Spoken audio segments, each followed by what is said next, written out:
seguir a Cristo. He decidido seguir a Cristo. He decidido seguir a Cristo.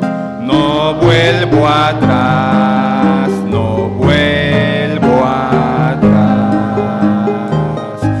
La vida vieja la he dejado. La vida vieja la he dejado. La vida vieja la he dejado.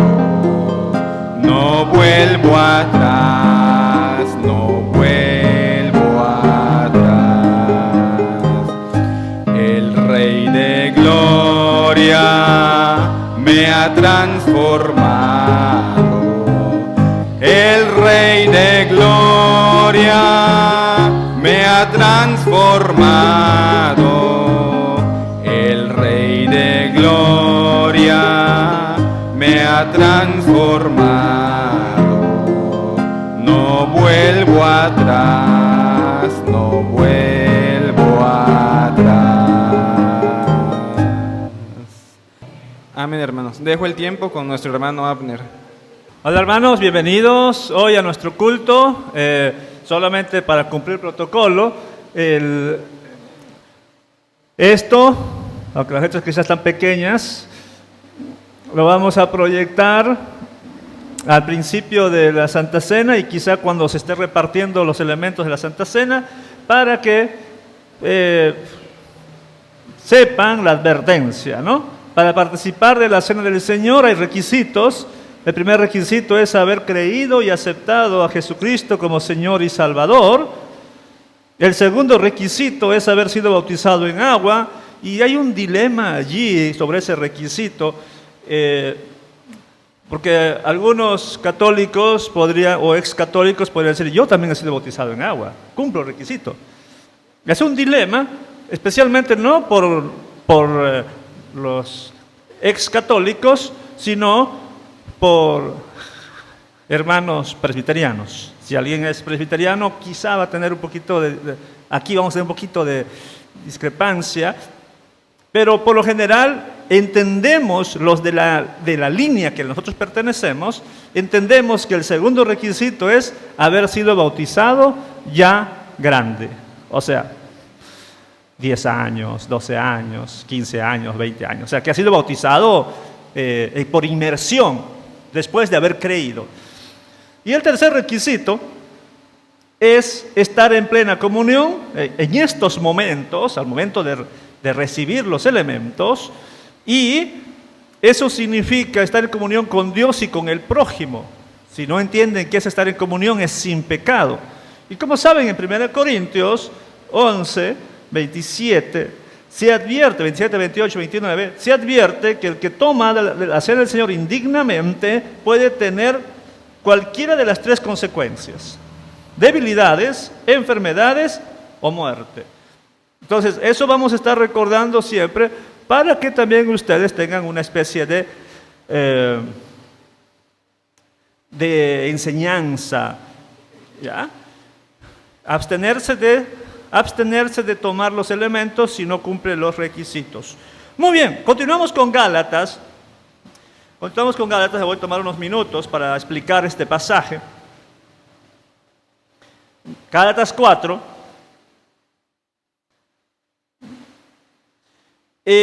Aquí es un caso curioso en el que el apóstol Pablo nuevamente va a tomar su experiencia. Nuevamente va a mencionar su vida. Algunos podrían criticar, ¿por qué mencionas tu vida? No, habla de Dios, no de tu vida. Bueno, pero a veces es bueno contar nuestras experiencias, nuestro testimonio. Ya en el capítulo 1 y capítulo 2, Pablo había hablado de su testimonio, de su vida. Pero aquí en el capítulo 4, de los versículos que tenemos del 11 hasta el 20, va a volver a hablar de su vida. Hago la aclaración de que el apóstol Pablo aquí no es pastor de una iglesia. No es el pastor de una iglesia local. Muy probablemente las primeras iglesias cristianas habían sido gobernadas como gobernaban los judíos, con un grupo de ancianos. Y el apóstol es solamente alguien que había fundado una iglesia. A los primeros cristianos de cada iglesia él había predicado y se habían convertido y los había discipulado. En algunas iglesias se quedaba muy poco tiempo, una semana, 15 días, un mes. Y en otras iglesias se quedaba hasta 3 años y 6 meses, dependiendo del lugar. En ese tiempo, pues, además de predicar, trabajaba para sostenerse, para comer. No es una especie de pastor, es más el fundador de iglesias y el que va discipulando. Pero tenía una carga especial por las iglesias que había fundado. Una carga especial. Los amaba tanto como un padre a un hijo. Entonces, de vez en cuando se tomaba la libertad de escribir algunas cartas, de los cuales tenemos algunas de ellas, cartas a las iglesias para que se corrijan algunos detalles. Se corrijan algunos problemas doctrinales y problemas de conducta. Y la carta no siempre lo enviaba a los líderes. Creemos que sí envió la carta al pastor Timoteo y al pastor Tito. Y a veces a un hermano que tenía en su casa un grupito pequeño como una célula y además asistía a otra iglesia, la iglesia de Colosas. Pero en su casa tenía un grupito. Se trata de Filemón. El apóstol Juan probablemente también envió una carta personal a Gayo, aunque habían otros líderes en su iglesia. Pero por lo general las cartas no van dirigidas a los líderes, sino van dirigidas a toda la iglesia, para que se lea en toda la iglesia, porque el problema estaba allí. Entonces, él está con una gran preocupación por toda la iglesia y envía esta carta. No envía a los ancianos, para que los ancianos lo consideren, los consejos. Lo envía a toda la iglesia porque toda la iglesia necesita escuchar la advertencia, la amonestación, la corrección, los consejos. Entonces, en el versículo 11, el versículo 11, estuve viendo el versículo 10, el versículo 11 comienza señalando algo de que ojalá yo no haya trabajado en vano. Y textualmente dice: me temo de vosotros que haya trabajado en vano con vosotros. Ahora, ¿qué es Pablo? Es el fundador. No convirtió por su prédica a todos los creyentes, por lógica. Porque cuando él se fue, seguían predicando, había nuevos convertidos. Pero la mayoría quizá, o los primeros cristianos de Galacia, habían sido convertidos gracias a la predicación de Pablo. Y Pablo los había enseñado de la fe. Y él está preocupado, porque si siguen ustedes, creyentes de Galacia, escuchando a estos maestros judaizantes, y les quieren hacer volver a la práctica de la ley, todo lo que yo hice por vosotros, que he predicado, he enseñado, he sufrido con vosotros, va a ser en vano, muy en vano. De los versículos 12 al 20, explica un poquito sobre esa experiencia, el cómo llegó a Galacia. Y la verdad no me consta las circunstancias exactas de cómo llegó a Galacia, pero aquí dice, no me consta, digo porque está difícil ubicar dentro de su vida este episodio, con la enfermedad que tenía. Versículo 13. Dice: yo llegué a causa de una enfermedad del cuerpo. Una enfermedad. ¿Qué enfermedad habrá sido? Al parecer esa enfermedad era tan grave que a otras personas, según el versículo 14, hubieran menospreciado, despreciado a este hombre enfermo. Lo hubieran desechado. No se sabe qué enfermedad es. Pero, según el versículo 15, algunos podrían sospechar de que tenía que ver con los ojos. Podría ser. Porque dice el versículo 15, doy testimonio de que si hubieses podido, os hubieras sacado vuestros propios ojos para dármelos.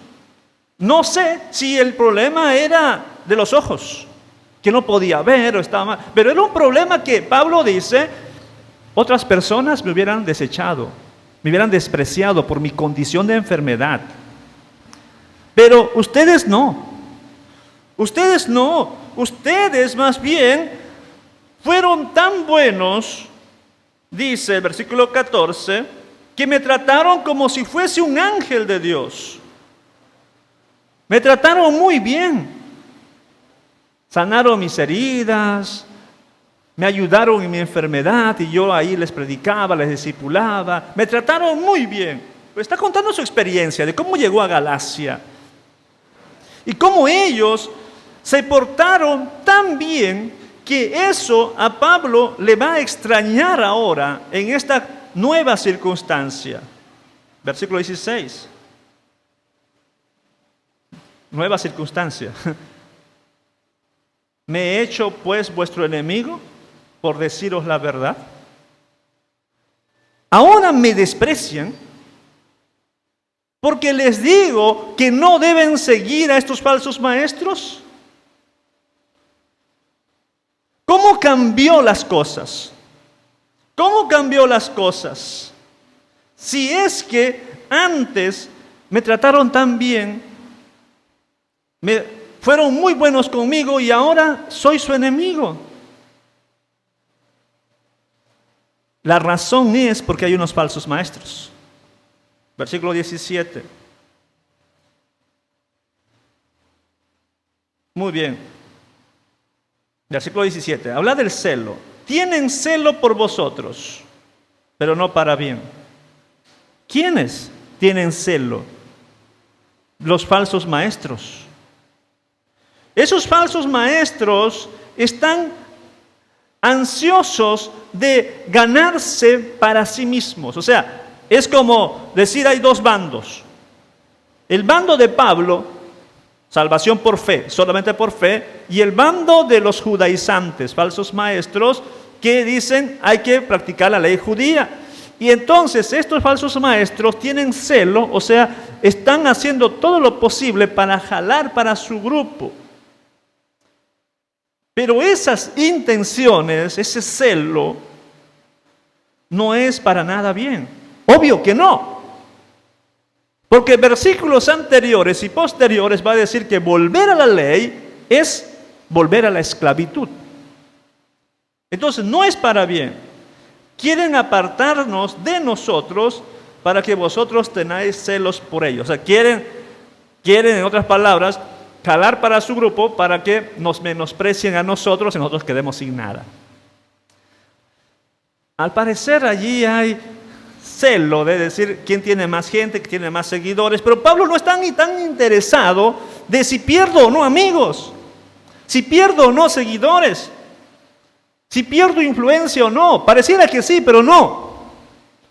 Pablo está más interesado en los hermanos si al cambiarse de grupo van a ser libres o esclavos. Y esto es muy importante, amados hermanos. Para los que algún día el Señor los va a levantar como líderes. Líderes no de esta iglesia solamente. Recuerden, siempre piensen en grande, porque la iglesia es grande. La iglesia es universal. Y el Señor puede levantarlos en el liderazgo de alguna iglesia local, aquí o en otro lugar. Porque todos debemos crecer. No hay que pensar si estoy perdiendo influencia en los demás, si se están yendo con otro maestro, con otra persona. No hay que pensar en eso. Solamente hay que estar preocupado si se van, ¿Van a ser esclavos o libres? Si esas personas. Porque hoy en día el liderazgo de muchas iglesias y los líderes están más medidos por sus seguidores. ¿Cuántos seguidores tengo? Preocupado por contenerlos. Muy preocupado por eso. Por eso el versículo 18 va a decir: bueno es mostrar celo en lo bueno siempre y no solamente cuando estoy presente. Porque hay personas, para ganarse el favor, te tratan bien, te regalan cosas, te halagan, solamente para no perder amigos o seguidores. Pero Pablo, ya en otro lugar, demostró que él no está interesado en tener seguidores. Él está interesado en que los cristianos amen a Jesús. Por eso va a decir en 1 Corintios, nada de yo soy de Pablo, yo soy de Apolos, yo soy de Cefas. Porque uno sembró, el otro regó, pero el crecimiento lo da Dios. Nada de divisiones. Pero aquí Pablo sí está mostrando cierta preocupación, no por si estoy perdiendo seguidores, sino porque esos que se van con los falsos maestros están camino a la esclavitud. Volver a la esclavitud. Muy bien. Voy llegando al meollo del pasaje para Santa Cena, que está en el versículo 19. Y el versículo 19, creo que debe ser la actitud de todo líder religioso, aunque en algunos se observa más y en otros se observa menos, y quizá algunos de ustedes pueden decir que en mí no se observa tanto. Pablo nos cuenta su experiencia diciendo: hijitos míos, a los Gálatas, por ustedes vuelvo a sufrir dolores de parto. ¿Cómo que Pablo dolores de parto? Es un hombre.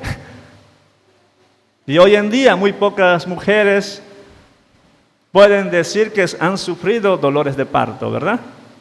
Al mínimo dolor, vamos a la cesárea. Pero las que sí dieron a luz de parto natural pueden dar testimonio del dolor. Del dolor. Y Pablo, ¿de qué hablas tú? Del sufrir dolores de parto. No es que Pablo está sufriendo dolores de parto como si fuese una mujer embarazada. Está comparando que así como una mujer sufre y le duele tanto al dar a luz, yo también estoy sufriendo bastante. Bastante. ¿Cómo así? Al ver cómo están ustedes, al ver sus vidas, al ver que tanto yo he predicado, les he enseñado, he orado por ustedes, pero prefieren la esclavitud. Siento dolor. Y los líderes de las iglesias se enferman, y no estoy diciendo esto que sea mi caso, yo estoy enfermo por ustedes, no. Pero muchos líderes de la iglesia se enferman porque llevan esa carga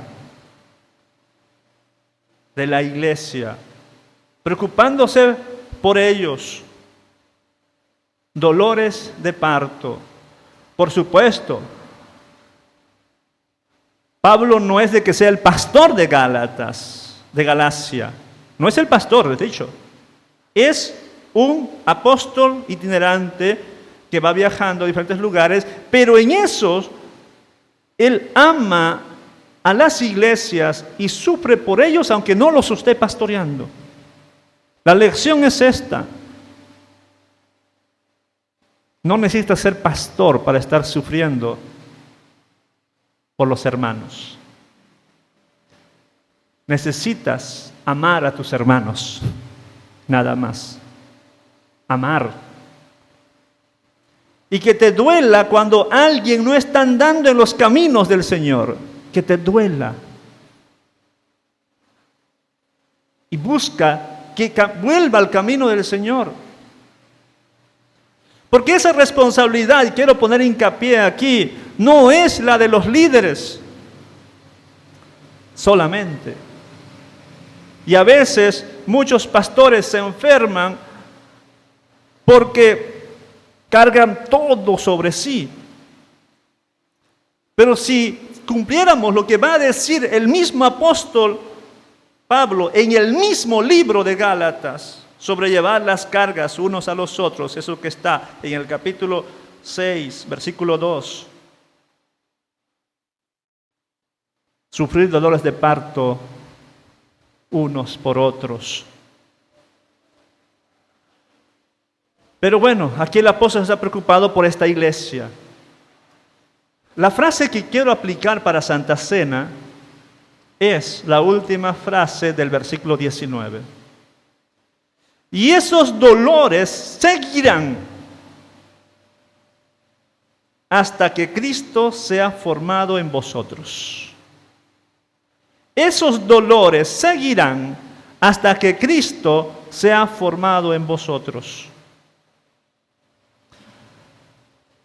Todos debemos llegar a reflejar a Cristo y llegar a la estatura y plenitud de Cristo, va a decir el apóstol Pablo en Efesios. Llegar a ser como Cristo. En Filipenses Pablo va a decir, estoy persuadido que el que comenzó la buena obra en vosotros la perfeccionará hasta el día de Jesucristo.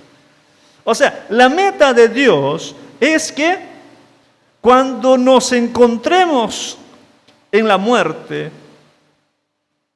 podamos llegar a ese nivel, Cristo formado en nosotros.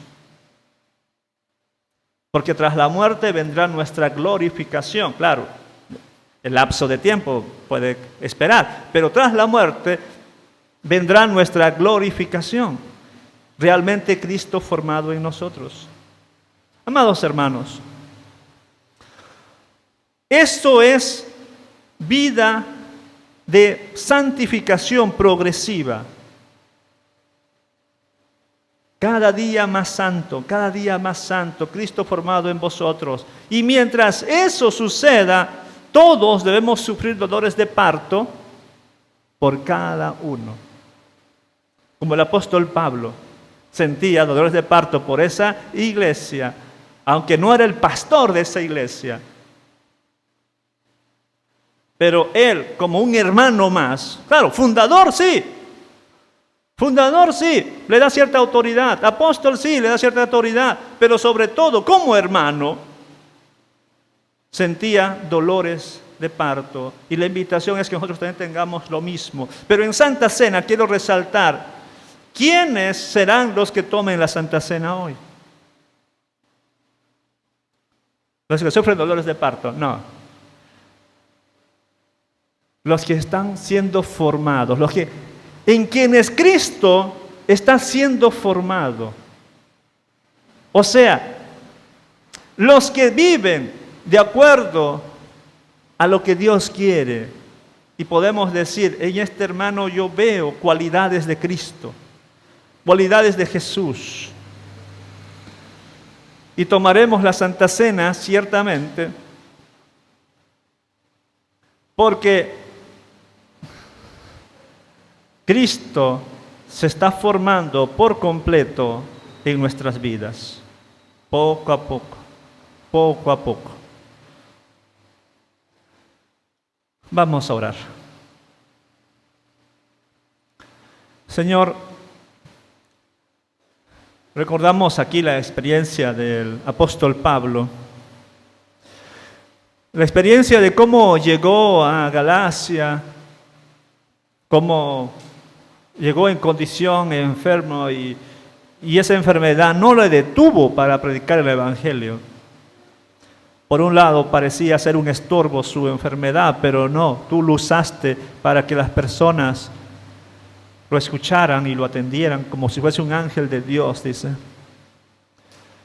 Aprendemos de su experiencia que él dio mucho por estos hermanos, pero también de que en un momento, a causa de falsos maestros que vinieron posteriormente fuera de lo que tras el viaje de Pablo, y se convirtieron como una especie de enemigos. Pero Pablo estaba preocupado, no porque está perdiendo seguidores, sino porque esta gente puede volver a la esclavitud y eso es lo que no quiere. No importa quién sea el que esté liderando, no importa si hay otro apóstol por allí, otro pastor, otro líder. A Pablo no le interesa eso. A Pablo le interesa que no se desvíen de la verdad y que no pierdan la libertad. En su testimonio dice que está sufriendo dolores de parto por estos hermanos. Ayúdanos a sentir lo mismo por otros hermanos que quizá no están andando bien, están siendo engañados, están viviendo en pecado, a sentir lo mismo y ayudarlos a que vuelvan a tu senda. Y esto hasta que nuestro Señor Jesús sea formado en ese hermano, hasta que llegue a ese proceso de santificación y madurez espiritual.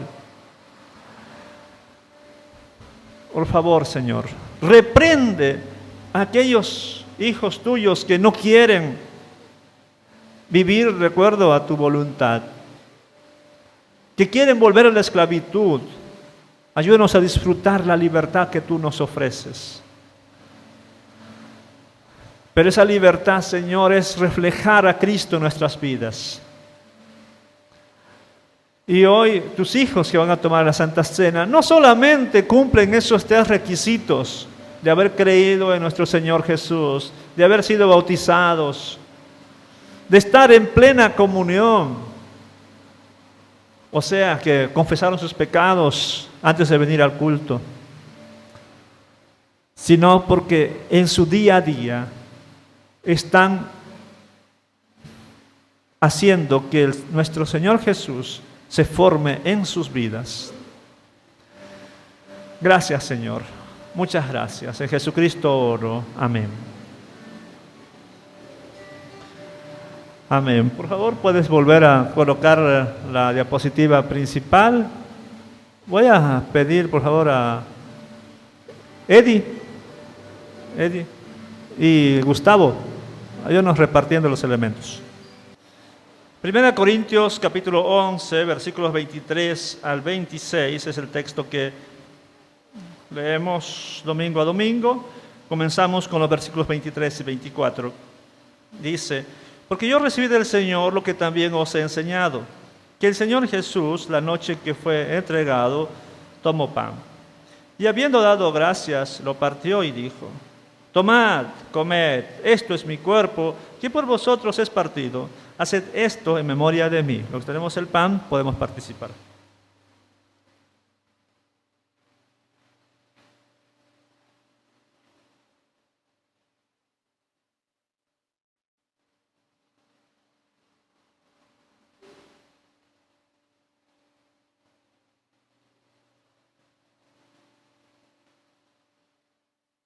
Dice el versículo 25: asimismo tomó también la copa, después de haber cenado, diciendo: esta copa es el nuevo pacto en mi sangre. Haced esto todas las veces que la bebiereis en memoria de mí. Cuando tenemos la copa, podemos participar.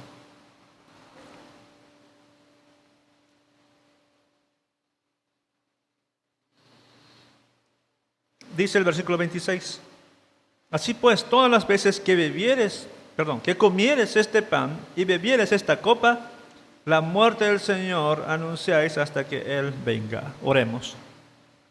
Gracias, Señor, muchas gracias por permitirnos tomar la Santa Cena. Gracias por tus hijos que hoy participaron. Y también te agradezco por los que no participaron. Te agradezco porque tomaron la decisión de abstenerse, porque como se explicó el domingo pasado, el hecho de que uno tome la cena indignamente afecta a la comunión total. Pero a estos que se abstuvieron por diferentes razones, Señor, dales la oportunidad para remediar.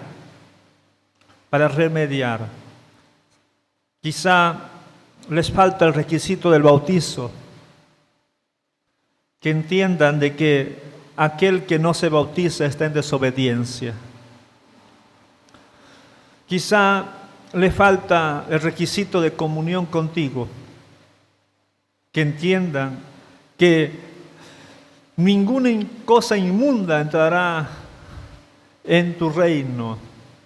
Y es mejor estar santos, preparados en todo momento. Y más aún prepararse para el domingo que tomamos Santa Cena. Señor, te pido por los enfermos, debilitados, que no necesariamente están enfermos y debilitados a causa de tomar la cena indignamente, sino por problemas ya de edad, algo genético, o a otros problemas. Señor, ten misericordia, sánalos. Tu misericordia esté sobre cada uno. Pedimos tu guía, Señor. Asimismo, la prédica y las enseñanzas que vienen a continuación, Padre, tú mismo habla a través de estos mensajes. Oramos así en Jesucristo. Amén. Por favor, los vasitos con mucho cuidado. Y nuestro hermano Víctor está pasando a la prédica, los niños a sus clases, por favor. Hola hermanos, muy buenos días, bienvenidos sean a la casa del Señor. Bueno, en esta mañana tenemos la visita de Belén Martínez. Bienvenida seas a la casa del Señor, Belén.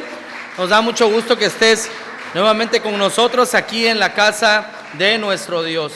Y bueno, mis hermanos, como lo prometido es deuda, recuerden que la semana pasada arrancamos una pequeña miniserie titulada Una sociedad enferma delante de Dios, y comenzamos la semana pasada hablando en la carta a los Romanos, y esta semana concluimos hablando de Sodoma y de Gomorra. Por favor, vayan a sus Biblias en el libro del profeta Ezequiel, en el Antiguo Testamento, capítulo 16, versículos 48 al 50. Lo leemos, mis hermanos, y después entramos a la exposición en esta mañana. Ezequiel, capítulo 16, versículos 48 al 50. Cuando ya lo tengan todos, pueden decir amén.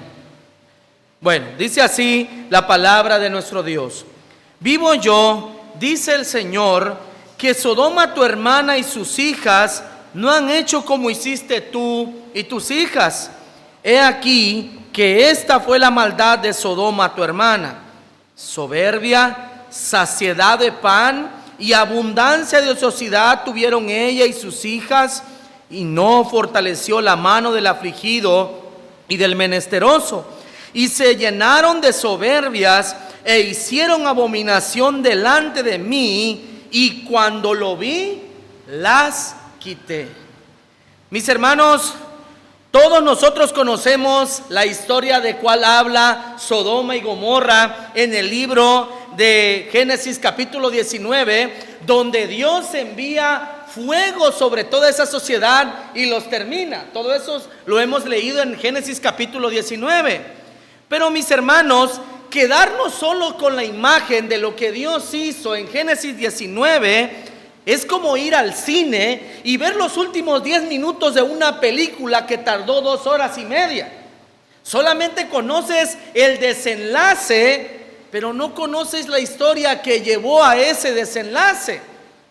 Sin embargo, mis hermanos, Dios, inspirando a Ezequiel, que Ezequiel se encontraba en el exilio, nos revela cómo fue el proceso de la caída de Gomorra ante Dios y por qué Dios tuvo que mandar juicio a Sodoma. Mis hermanos, también nos daremos cuenta en esta mañana que la sociedad en la que vivimos no es diferente a la de Sodoma, y que somos casi idénticos a esa sociedad donde Dios tuvo que enviar juicio. Así que en esta mañana meditaremos bajo el tema titulado los pecados de Sodoma y nuestra sociedad actual. Los pecados de Sodoma y de la sociedad actual. Punto número 1, primer pecado de Sodoma y de nuestra sociedad actual. Lo encontramos en el versículo 49 y dice así: he aquí que esta fue la maldad de Sodoma tu hermana. Y el primero es la soberbia. Esa palabra en el original hebreo es Gaón. Y eso significa, mis hermanos, que yo hago mi voluntad, que de mí procede lo que es correcto o incorrecto.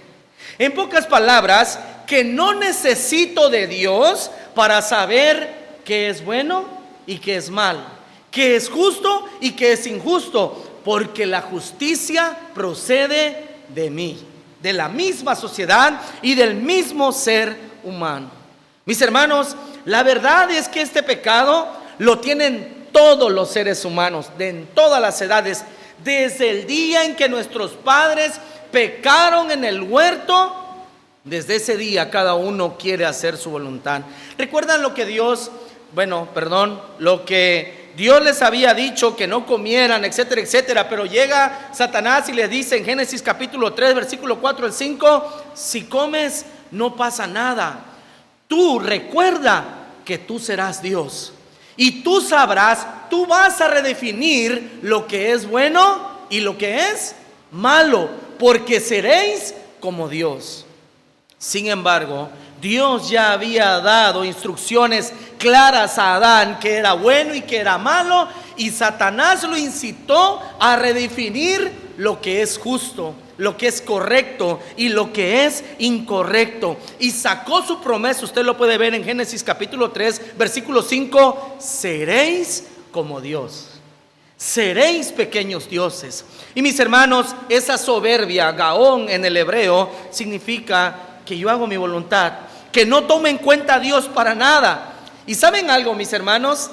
Esta sociedad del siglo XXI dice también no necesitar a Dios para saber elegir lo que es bueno y lo que es malo. Mis hermanos, quiero decirles que esto es algo peligroso, es un suicidio, porque toda moralidad proviene de Dios. No fue el hombre quien inventó que robar era malo, que matar era malo, no, es Dios. Y es por eso, mis hermanos, que las corrientes de pensamiento políticas izquierdistas hacen a un lado a Dios para que ellos puedan hacer lo que se les venga en gana. Porque voy a resumirle los pensamientos y las ideologías. Un pensamiento de izquierda dice que el hombre es muy bueno, mientras que una corriente de pensamiento de derecha sabe que hay algo malo en el hombre, y por eso creen en la existencia de Dios. Mientras las izquierdas que nos gobiernan hoy, aquí en este país, no creen en Dios, sino en el mismo hombre. Porque de nosotros, dicen ellos, proviene lo que es bueno y lo que es malo. Y quiero decirles, los que le dije hace una semana, que en la carta de los Romanos dice claramente que aún la conciencia de saber que estamos bien o estamos mal, ha sido Dios quien la ha dejado en nosotros. No es el hombre, no es la mujer que quiere cargar con la conciencia, es Dios quien lo ha puesto en nosotros. Así que, mis hermanos, ese fue el primer escalón en el cual descendió Sodoma y nuestra sociedad, la soberbia. La segunda la encontramos en el versículo 49, dice saciedad de pan. En el original hebreo es Shibeat Lehem. Y eso significa, yo lo vi raro, hermanos, porque si usted lee la ley de Génesis a Deuteronomio, Dios le prometió al pueblo de Israel que si le obedecían, siempre tendrían abundancia de pan, buena economía, etcétera, etcétera. Pero cuando me puse a analizar esta palabra a profundidad, me di cuenta que significa que es que una sociedad donde lo más importante es lo material, la economía, saciedad de pan. Mis hermanos, hoy gracias al libre mercado, al pensamiento de derecha del siglo XXI, que tuvo su apogeo en el siglo XX y siguió hasta nuestros días, hoy ya no hay hambrunas casi en el mundo. Hoy la gente ya no muere de hambre, excepto en África. Excepto en África. Regularmente en toda América, Asia, la gente no muere de hambre. ¿Por qué? Porque hay abundancia de pan, hay trabajo, hay tecnología. y aunque lo nieguen, comida sí hay suficiente. Bueno, esta sociedad de Sodoma tuvo abundancia de pan y esto les llevó a amar el dinero por encima de todas las cosas. Mis hermanos, este caso puntual, las riquezas llegaron a ser lo más importante en la vida de los sodomitas. ¿Y saben algo, mis hermanos? Ese problema lo tenemos todos. No solo los sodomitas, también en el siglo I, cuando nuestro Señor estuvo en esta tierra. Y vamos a Lucas capítulo 12, donde el Señor tuvo una pequeña enseñanza improvista en Lucas capítulo 12, versículos 13 al 21. Dice así, Lucas 12, 3. Le dijo uno de la multitud: Maestro, di a mi hermano que parta conmigo la herencia. Mas él le dijo: Hombre, ¿quién me ha puesto sobre vosotros como juez o partidor? Y el Señor dice: Mirad y guardaos de toda avaricia, porque la vida del hombre no consiste en la abundancia de los bienes que posee. Y entonces comienza a contar una historia, una parábola acerca de un hombre que los bienes materiales le poseían. Dice así, y dice, también le refirió una parábola diciendo: la heredad de un hombre rico había producido mucho y pensaba dentro de sí diciendo: ¿qué voy a hacer? Versículo 18, esto haré: derribaré mis graneros y los edificaré mayores, y allí guardaré todos mis frutos y mis bienes, y diré a mi alma: alma, muchos bienes tienes para guardados para muchos años, repósate, come, bebe, regocíjate. Pero Dios le dijo: necio, esta noche vienen a pedirte tu alma, y lo que has provisto, ¿de quién será? Regularmente esta historia, esta parábola es mal interpretada y mal aplicada. Dicen: mira, es malo tener amor por el dinero y viene la muerte y no lo digo, ahí queda todo. No, pero esa es una mala interpretación. Lo que significa, mis hermanos, es cuando el dinero viene a ser lo más importante y donde las posesiones que yo poseo me vienen a poseer a mí. ¿Qué quiero decir con esto? Para que seamos más prácticos. Quiero tener un carro, pero si lo tengo, me quedo muy corto económicamente. Pero no me importa, yo lo voy a tener y lo decreto, dicen todavía, por fe. Y ahí van y compran el carro. Y al rato, en lugar de tener el carro los tiene ustedes. Yo quiero un viaje y me lo merezco. Y usted se va de viaje y pide préstamo. Y al rato ese viaje ya no lo tuvo usted, sino que el viaje lo tiene usted del cuello. Mis hermanos, esto va más allá de simplemente querer las cosas materiales, sino que las cosas materiales me tienen a mí. Este es un problema que sufrió Sodoma y que también sufrimos nosotros hoy en el siglo XXI. Todos estamos expuestos a esto. Todos. Pero saben, mis hermanos, hoy en día esta sociedad, digo, de nuestro país, está preocupada por la economía, a más no poder. Pero verdaderamente, mis hermanos, lo que nosotros deberíamos de preocuparnos es por nuestra salud espiritual, poder estar con nuestras familias. Porque muchas veces hay un proverbio en el libro de Eclesiastés que dice: más vale un puño lleno con descanso que 2 puños llenos con aflicción y trabajo. Mira, mi hermano, si no tienes carro, no te vas a morir. Si no vas a conocer Dubái, tampoco sucede nada. ¿Cuántas personas nos vamos a morir sin ir a Dubái? No pasa nada. No sucede nada, hermanos. Pero, ¿qué pasa cuando muchas personas las riquezas los poseen? Entro a las 7 de la mañana, salgo a las 3, puedo tener otro trabajo. Y ahí van a buscar otro trabajo. Y después, mi hermano, todo ese dinero que ganaste trabajando como loco, lo gastarás para recuperar la salud que perdiste por demandar de más a tu cuerpo y a tu mente. Mis hermanos, este es un problema serio. Es un problema verdadero que Sodoma descendió después de decidir lo que era bueno y lo que era malo. Ahora ellos decidieron que la economía era lo más importante. Y nosotros estamos igual. Tercer peldaño en el cual descendió Sodoma. Volvemos a nuestro texto en el versículo 49 de Ezequiel capítulo 16. Dice así: saciedad de pan y abundancia de ociosidad. En el original hebreo es Shalevat Hashekot.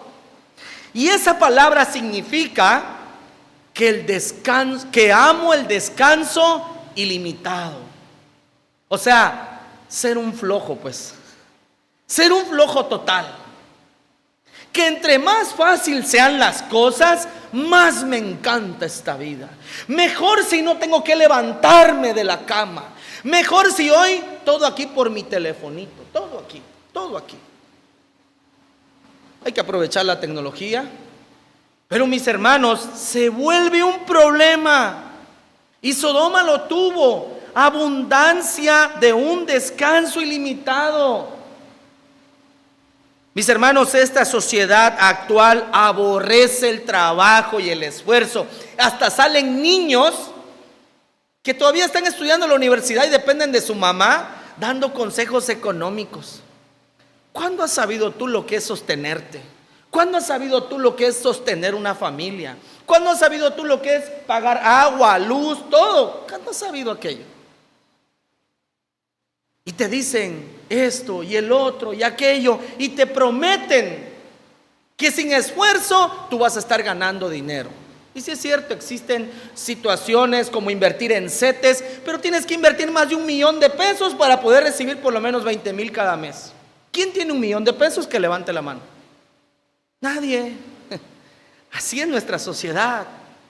Mis hermanos, la ociosidad es la madre de todos los vicios, dice un dicho mexicano. Ser ocioso es la madre de todos los vicios.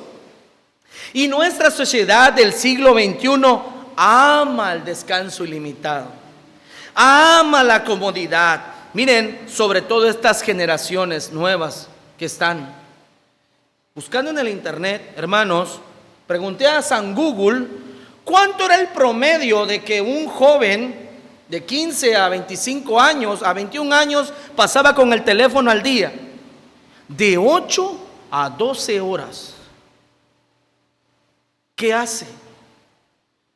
¿Gana dinero? ¿Se dedica a eso? ¿Lleva algo? ¿O qué sucede? ¿Qué provecho tiene? Y los adultos, como nosotros, de 2 hasta 4 horas. Hermanos, la tecnología nos ha hecho amar la ociosidad al máximo. De verdad. Personas, mis hermanos, que aman la ociosidad, quieren el mínimo esfuerzo. Y cuando no les va bien en la vida y envejecen y siguen en casa de sus padres, etc. ¿Y por qué me está yendo mal? ¿Por qué? Porque amas la ociosidad. Y ese fue un problema, mis hermanos, para Sodoma, y es un problema para todos nosotros hoy. Tenemos que despertar, tenemos que darnos cuenta de lo que nos está afectando, ese tercer peldaño que nos hizo descender, que hizo descender a Sodoma y que nos está haciendo descender también a nosotros como sociedad. Cuarto peldaño en el cual descendió Sodoma, y es versículo 49, que no tuvo amor por el prójimo. Que no tuvo amor por el prójimo. Versículo 49 dice: abundancia de ociosidad tuvieron ellas y sus hijas, y no fortaleció la mano del afligido y del menesteroso. En pocas palabras, mis hermanos, Sodoma fue una sociedad que no amó al desventurado, que no ayudó al necesitado, que aunque tuviera abundancia de pan y abundancia de horas para ayudar, nunca lo hicieron. Nunca lo hicieron. En Proverbios capítulo 14, versículo 31 dice así: el que oprime al pobre afrenta a su creador, mas el que tiene misericordia del pobre, honra a Dios. Honra a Dios. Hermanos, nosotros somos muy dramáticos y creemos ser el centro de este mundo. Y decimos, a mí me está yendo tan mal. ¿Por qué me está yendo mal? Tienes casa, tienes carro, tienes empleo, tienes comida de sobra, etcétera, etcétera. Sal un rato por las calles de Tapachula y date cuenta en las esquinas cuántos niños están sin comida, con necesidad, personas que la están pasando verdaderamente mal. En una ocasión, comparto un pequeño testimonio, iba a mi trabajo con dolor de cabeza. De verdad era molesto. Pero sentí pena cuando vi un hombre con problemas para caminar, con deformidad en los pies, que iba con su caja a bolear zapatos. Parece que me ha dicho, voltea a ver. Y cuando volteé dije, Señor, perdóname. Esto es nada. Así somos de dramáticos. De verdad, hermanos. Y muchas veces nosotros vemos la necesidad y no ayudamos. Esta sociedad de Sodoma no ayudó a los necesitados. La falta de empatía con aquellos que menos tienen y que sufren. Hay algo que he visto, un mal terrible en esta sociedad, y es el desprecio por los ancianos. Hay un desprecio terrible por los ancianos. Qué tristeza que cuando un hombre o una mujer es joven, y como eran nuestras generaciones anteriores, trabajaron, se esforzaron y se hicieron de terrenos, de ranchos, trabajaron. Y hoy que ya están ancianos, los hijos y los nietos están esperando nada más que muera para repartirse todo. Y lo ven con un desprecio terrible. Y si pudieran, lo meten a un asilo para ancianos. Se me hace lo más bajo que puede haber. Meter a un ser querido que te sirvió, que te ayudó, que te vio de pequeño, después decirle, no sirves, vas para afuera. Es lo más bajo. Y es ser desagradecido hasta lo más profundo que puede haber. A esa persona no es un ser humano, es peor que un animal. Peor que un animal. Hermanos, y esta sociedad de verdad es terrible. Y en Europa es peor. Porque en Europa comenzó Holanda hace algunos años. Este artículo lo leí, lo investigué en el internet. En Holanda ya no le preguntaban a los ancianos. Los llevaban con engaños y les aplicaban la eutanasia. Hasta que todo se descubrió gracias a una investigación periodística de un cristiano que está allá.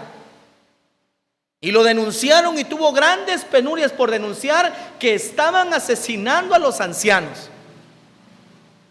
Y en un país escandinavo, si tú ya pasas de los 60 años y llegas y tienes diabetes, no, pues tienes de 100 puntos, ya quemaste 60.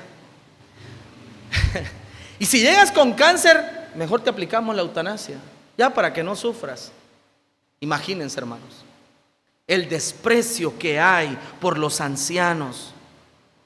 Yo les pregunto, hermanos, ¿ustedes creen que el Señor tiene desprecio por las personas? No, se me está yendo el tiempo, hermanos.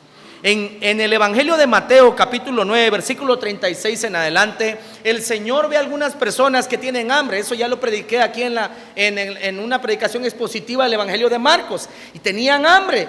Y dice que Él dijo, dice que el Señor los vio y se le removieron las entrañas. O sea, tuvo compasión de las personas que estaban con Él y no habían comido. En Mateo capítulo 14, versículo 14 al 21, se relata otra historia donde el Señor ve la multitud también y solo habían unos cuantos peces. Y dijo, no los quiero enviar, se van a desmayar en el camino. Ya les expliqué que la gente para ver a Jesús caminaba 3 días, una semana, y volver a regresar a su casa y sin comer era peligroso. ¿Y qué hizo el Señor? Multiplicó el pan y los pescadillos y les dio de comer. Se fijó de la necesidad que tenían. Ahora, no estoy pidiendo que nosotros multipliquemos las cosas como Jesús, pero sí que tengamos compasión de los necesitados, mis hermanos. El Señor nos deja una gran enseñanza de tener empatía por el prójimo cuando nosotros sabemos que tenemos más. Compartir de lo mucho que Dios nos ha dado. Quinto escalón que descendió Sodoma. Versículo 50. Dice, y se llenaron de soberbia. Esa palabra en el original hebreo es tikebejina, ya no es gaón, es otra. Y eso significa, ya no solamente es que al principio yo decidía qué era bueno y qué era malo, al principio, gaón, sino que ahora con tikebejina, ahora lo que digo es ley. O sea, nadie puede refutar lo que yo digo. Hermanos, la sociedad de Sodoma se creía el mismo Dios encarnado. Lo que ellos decían era ley. No había quien pudiera refutarles. Y en nuestros días, la sociedad está igual. La sociedad no quiere escuchar la verdad. La sociedad no quiere, o bueno, los de izquierda no quieren ir a un debate porque no tienen ideas. Y cuando tú comienzas a hablarle con métodos científicos, sociológicos, que están mal, homofóbico, misógino, y comienzan a tildarte. La gente no soporta la verdad, porque la verdad es que no son inteligentes. No son inteligentes. Solamente tienen un lavado de cerebro. En 2 de Timoteo capítulo 4, versículo 1 al 4, Pablo le va a decir al pastor Timoteo: te encarezco delante de Dios y del Señor Jesucristo, que juzgará a los vivos y a los muertos en su manifestación y en su reino. O sea, todos vamos a dar cuentas delante de Dios. Esto es así. Y luego dice, versículo 3, porque vendrá tiempo cuando no sufrirán una sana enseñanza, sino que teniendo comezón de oír, se amontonarán maestros conforme a sus propios malos deseos, y apartarán de la verdad el oído y se volverán a las fábulas. Estamos así hoy en el siglo XXI. Hoy tú no puedes decirle a un homosexual que es hombre y que no es mujer, porque te vas a la cárcel. Hoy aquí todavía no hay eso, pero con la nueva presidenta vamos a llegar a ese ministerio, se los prometo. Vamos a llegar. Y todavía voy a hablar algo que va en lo último, hermanos. Con la presidenta que tenemos hoy, vamos a llegar a este. Porque así comenzó España, así comenzó Argentina. Y fue un desastre, hermanos. Y nosotros los hombres la vamos a pasar mal, muy mal. Y es voz, de verdad, hermanos, que así será, se los prometo. Sexto escalón, y con eso vamos a terminar. El pecado de Sodoma fue que cometieron abominación delante de Dios. Versículo 50, con eso terminamos. Dice, e hicieron abominación delante de mí. Toevá en el hebreo. Eso significa conductas contrarias a la naturaleza. Ir en contra de la naturaleza. ¿Cómo? ¿Qué naturaleza? Bueno, mis hermanos, ¿cómo es algo ir en contra de la naturaleza? Bueno, cuando una mujer está embarazada, ama al bebé, ¿verdad? Todos suponemos que lo tiene que amar, que lo tiene que proteger, que se imagina un futuro años después con ese bebé naciendo, creciendo, educándolo, reproduciéndose, luego disfrutando los nietos. Si uno de hombre lo ve, cuánto más la mujer que se forma en él. Bueno, no es natural que una mujer lo mate a su propio hijo, pero hoy sucede. Es algo antinatural. 2, es natural que nosotros seamos bondadosos con nuestros ancestros que nos dieron un nombre y que muchas veces nos hicieron grandes beneficios económicos, o sea, nuestros ancianos. Es normal que nosotros los cuidemos y los apreciemos, no que los mandemos al asilo, no que los mandemos a la eutanasia. Y finalmente, mis hermanos, no es normal que le llamen matrimonio a la unión de dos hombres y de dos mujeres. Porque la misma palabra matri, que viene de matriz, ahí no hay matriz en dos hombres. No puede haber reproducción. Es algo antinatural.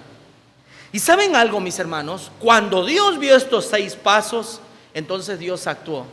Y entonces regresamos a Génesis 19 y es allí cuando Dios ejecuta el juicio. Pero fueron estos 6 pasos, cómo esta sociedad fue declinando, hasta que no hubo más tiempo.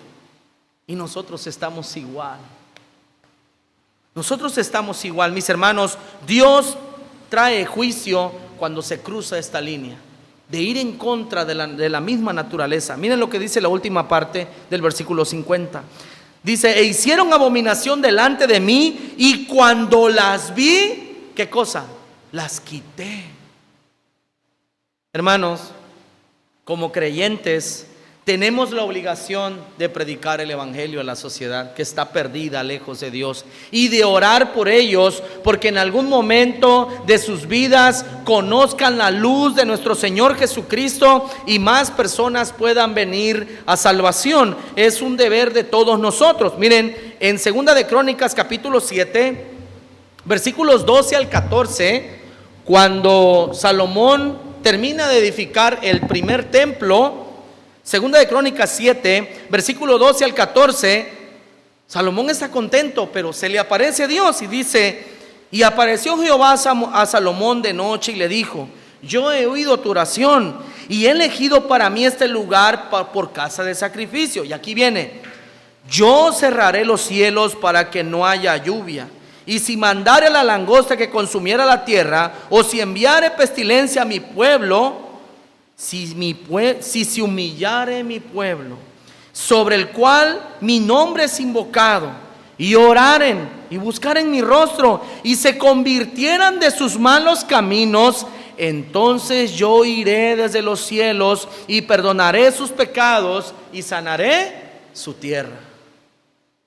Hermanos, Dios ha prometido hacer misericordia si nosotros predicamos, si nosotros oramos y si la sociedad se convierte. Dios ha prometido, mis hermanos, tener misericordia de todos nosotros. Porque la verdad, hermanos, se me enchina la piel. Hace algunas semanas en el Facebook aquí en Tapachula se hizo muy viral una boda homosexual. Y sé que está mal, sé que es pecado contra Dios, pero vi a muchos que decían: ¡qué asco! ¡Qué abominación delante de Dios! Y cuando tu mujer te manda en tu casa, y cuando tú no cumples los roles que Dios te está enviando, ¿eso no es abominación delante de Dios? Y cuando tú pecas, cuando tú adulteras, ¿eso no es abominación delante de Dios? Hermanos, delante de Dios se va a ir al infierno tanto el homosexual como el borracho, el adúltero. Nuestro hermano anda en su oración, en su predicación dijo: allí no entrará nada inmundo. Se me enchina la piel de verdad, y la falta de misericordia que algunos cristianos tienen cuando piden que Dios mande ya el juicio. Papito, como los que nunca han leído acerca de las guerras y quieren ir a la guerra, no saben lo que se sufre en la guerra. Y si no me crees, lee un poco lo que está pasando en Ucrania y Rusia, y lo que está pasando en Israel y esos lugares hoy. Lee un poco y verás que no es fácil la vida de guerra, lo que una nación está oprimida, metida en ese conflicto bélico. No es fácil. Se me pone la piel china cuando algunos cristianos dicen que el Señor mande ya juicio sobre esta tierra. ¿Lo vas a soportar? Porque los israelitas decían: que el día de Jehová venga ya. Y los profetas dijeron: ¿para qué quieres que venga el día de Jehová si todos nosotros vamos a ser barridos? Hermanos, no hay ejército más hipócrita y traidor que el cristiano. Comprobado. Hermanos, y un gran hombre, el padre de la fe, Abraham, tú lo puedes leer en Génesis capítulo 18, versículo 16 al 32, en tu casa. Abraham, que era el padre de la fe y tenía a su sobrino Lot viviendo allí, Dios lo visitó y le dijo lo que iba a hacer. Tú lo puedes leer en tu casa. Dice, ¿cómo voy a esconder yo lo que voy a hacer de Abraham? Si Abraham va a mandar a sus generaciones que me amen, que me sirvan. Y le contó Dios lo que iba a hacer. Allá en Sodoma, su maldad ha llegado hasta mí y los voy a raer. Y Abraham dijo, ya era hora, Señor, con ese chusmero. Ya me tenían harto sus abominaciones. ¿Así dijo Abraham? ¿Así dijo? No. Señor, ¿vas a raer también al justo con el impío? Y si hubieran 50 allí, ¿tú perdonarías la ciudad? Sí, Abraham. Señor, no te enojes, nada más hay 30. Pues por esos 30 yo no los voy a destruir. Perdona, mi Señor, soy como polvo delante de ti, nada más son 20. Por esos 20 yo no voy a mandar juicio sobre ese lugar. No se enoje, mi Señor, nada más son 10. Pues por esos 10 yo no voy a enviar juicio sobre ese lugar. Y cuando supo Dios que ya sabía que nada más era Lot, dijo, ve y sácalos. Ve y sácalos. A Lot, a su mujer, que no era creyente, porque después en el camino se perdió, y sus hijas que después también tomaron una actitud nefasta. Pero mis hermanos, el amor de Abraham. Y yo estoy seguro que hoy Dios no envía juicio sobre las naciones porque hay 10 justos. De verdad. Miren, hermanos, el rumbo de este mundo no lo toman los hombres, lo tiene Dios. Porque los presidentes y los dictadores se mueren y su popularidad se apaga y bajan del poder. Pero Dios siempre tiene las riendas de este mundo. Napoleón en el siglo XVII, cuando estaba a punto de arrasar y de conquistar toda Europa, dijo, no sé qué sucede, que cuando estoy a punto de que todo esté en mis manos, algo sale mal. Es que Dios tiene el control de la historia. Y todo lo que está pasando hoy, Dios tiene el control. Y por esos 10 justos, Dios no envía juicio sobre muchas naciones. Qué tristeza que muchos cristianos actúen como Jonás. Señor, me pongo en la cima, manda el fuego, Señor. Y enojado, era como un niño berrinchudo ahí haciendo berrinche. Entonces Dios, soberanamente, que es el Señor de la creación, hizo crecer una calabacera, una hoja que es amplia y le tapara del sol. Y Dios soberanamente envió un gusano y murió la calabacera. Y entonces Jonás se enojó. Señor, quiero la muerte. Y dijo, ay, Jonás, ¿estás triste por la calabacera? Que ni habla, que ni tiene familia, que ni tiene mi imagen. ¿Por él sientes tristeza? ¿Y cómo voy yo a raer a tantas personas en ese lugar?